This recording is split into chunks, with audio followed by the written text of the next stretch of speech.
Well, this is Wednesday. It's June the 8th, 2022. I'm coming to you with today's devotional from heartofashepherd.com. Now, the title is, What Does God Require?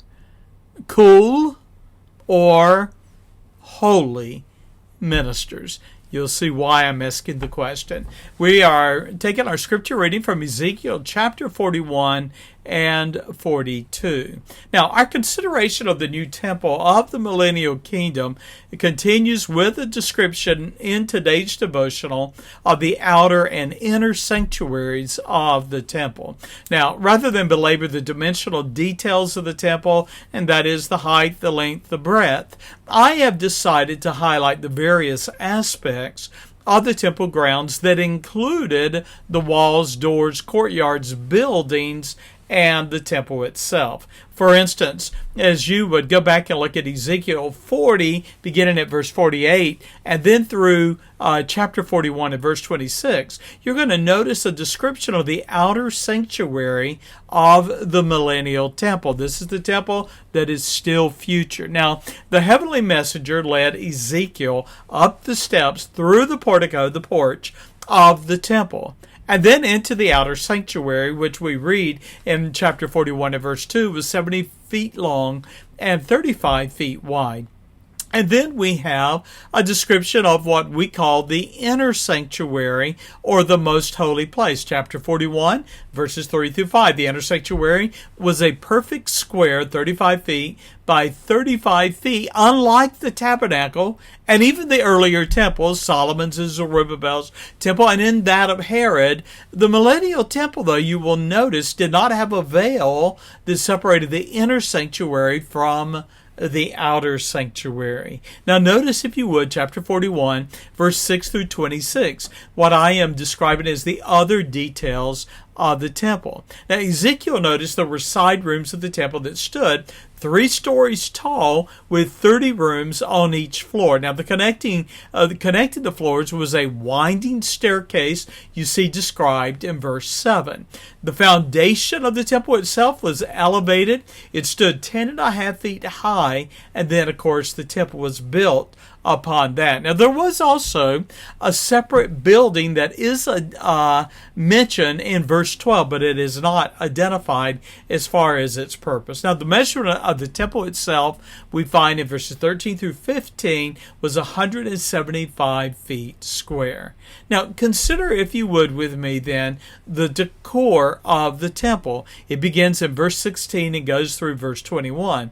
Now you'll notice in verse 16 through 17, the walls, the floor, the ceiling of the temple were covered with wood, as were the long, narrow windows. Now, the walls of the temple were of panel wood, and we read that there was an alternating pattern of cherubim and palm trees carved onto the wall. Now, again, let's go back and visit just for a moment what I have already mentioned as the missing veil. Now, beginning with the tabernacle and continuing through all of the temple era, a veil separated the outer court of the sanctuary from the innermost room of the temple, known as the Holy of Holies, or the Holy Place, or the Most Holy Place, as we find in chapter 41. Now, the veil within the temple presented a barrier of separation that was between sinful man and God, who is holy. Only once a year did the high priest even enter into the inner sanctuary, the Holy of Holies. Now, what was the purpose of the veil? Well, it prevented men from seeing or entering into the presence of God. But when Jesus died on the cross, the veil, we read in the Gospels, was torn from the top to the bottom. You see, his sacrifice, his death on the cross, removed the barrier between God and sinners. Jesus Christ himself being the way and the door. Now, notice, if you would, the furniture of the temple. Now, the earlier temples were furnished with the Ark of the Covenant and the mercy seat, upon which there were 2 cherubim, one facing another, all that were gold-plated. and it represented the place and presence of God on the earth. However, in the temple of the Millennial Kingdom, we only find a wood altar. Perhaps on it was sitting maybe that which was burning incense, and it was only 3.5 square, standing about 4.25 feet tall. Now, it was found in the holy place, and as far as we can tell, it was the only furniture to be found in the Millennial Kingdom. Now, there were double doors that served as the panel between the outer and inner sanctuary, and carved cherubim and palm trees, as we've already mentioned, that decorated the panels of the doors. Over the windows, there were wood overhangings. Now that brings me quickly to Ezekiel 42. And here we have mentioning the buildings for the priest. Now these were located in the outer court of the temple against the wall, but not connected to the inner court.